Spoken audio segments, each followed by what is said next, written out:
Salut tout le monde, prêt à explorer les plus beaux coins de la France avec moi? Attachez vos ceintures, on part pour un voyage inoubliable à travers la beauté et la diversité de ce pays extraordinaire. Des rues vibrantes de Paris, aux plages ensoleillées de la Côte d'Azur, en passant par les majestueux châteaux de la Loire et les paysages grandioses des gorges du Verdon, la France a de quoi séduire tous les voyageurs. Alors, installez-vous confortablement, ouvrez grand vos yeux et laissez-moi vous guider à travers les merveilles de la France.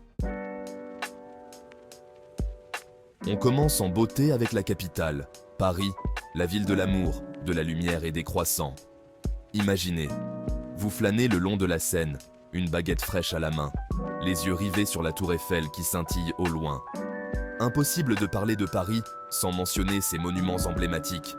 La tour Eiffel, bien sûr, avec sa vue imprenable sur la ville, mais aussi le Louvre, qui abrite des chefs-d'œuvre comme la Joconde, et Notre-Dame, avec son architecture gothique imposante. Mais Paris, c'est aussi ses quartiers pittoresques, comme Montmartre, avec ses artistes de rue, et la basilique du Sacré-Cœur, ou le Marais, avec ses ruelles pavées et ses boutiques branchées. N'oubliez pas de prendre un café en terrasse, de savourer un éclair au chocolat, et de vous imprégner de l'atmosphère unique de la capitale.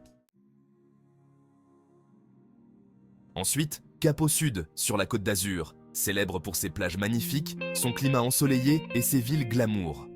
Imaginez, vous bronzez sur la plage, un cocktail à la main, bercé par le bruit des vagues. Nice, la capitale de la Côte d'Azur, vous charmera avec sa promenade des Anglais, ses marchés colorés et sa vieille ville pittoresque. Cannes, mondialement connue pour son festival du film, vous éblouira avec ses palaces luxueux et ses yachts impressionnants.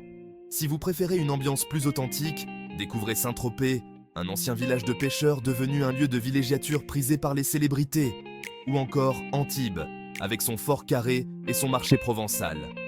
La Côte d'Azur, ce sont aussi des paysages à couper le souffle, entre mer et montagne, avec des villages perchés comme Èze et des calanques aux eaux turquoises.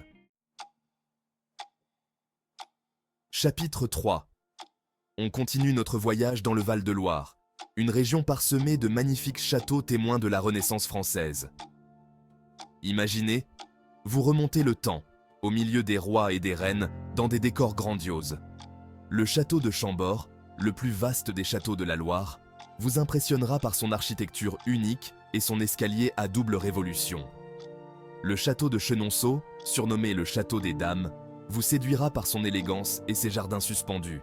Le château de Cheverny, quant à lui, a inspiré Hergé pour dessiner le château de Moulinsart dans les aventures de Tintin. Ne manquez pas non plus le château d'Amboise, où Léonard de Vinci a passé les dernières années de sa vie.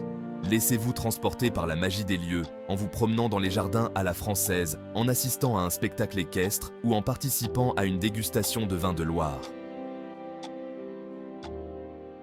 Chapitre 4. Préparez-vous à être émerveillé par le Mont Saint-Michel, une île fortifiée classée au patrimoine mondial de l'UNESCO. Imaginez une abbaye médiévale perchée sur un rocher, entourée par la mer à marée haute. Le Mont Saint-Michel est un lieu unique au monde, chargé d'histoire et de spiritualité. Vous pourrez visiter l'abbaye, admirer la baie depuis les remparts et vous perdre dans les ruelles sinueuses de la cité médiévale.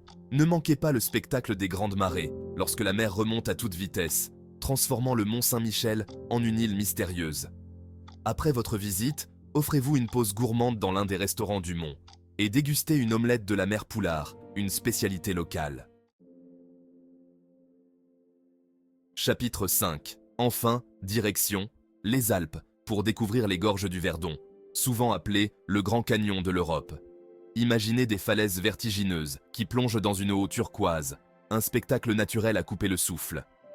Les gorges du Verdon offrent un terrain de jeu idéal pour les amateurs d'activités de plein air. Vous pourrez faire du kayak sur le Verdon, vous baigner dans ses eaux rafraîchissantes, ou encore faire de la randonnée sur les sentiers qui longent les gorges. Ne manquez pas le point de vue du balcon de la Mescla, qui offre une vue panoramique sur les gorges, ou encore le village de Moustier-Sainte-Marie, perché sur une falaise et réputé pour ses faïences. Les gorges du Verdon, c'est la promesse d'une escapade inoubliable au cœur d'une nature sauvage et préservée. C'est la fin de notre voyage pour aujourd'hui. J'espère que ça vous a donné envie de découvrir ou de redécouvrir les merveilles de la France. N'oubliez pas de liker, commenter et vous abonner pour plus de découvertes incroyables. À bientôt pour une nouvelle aventure.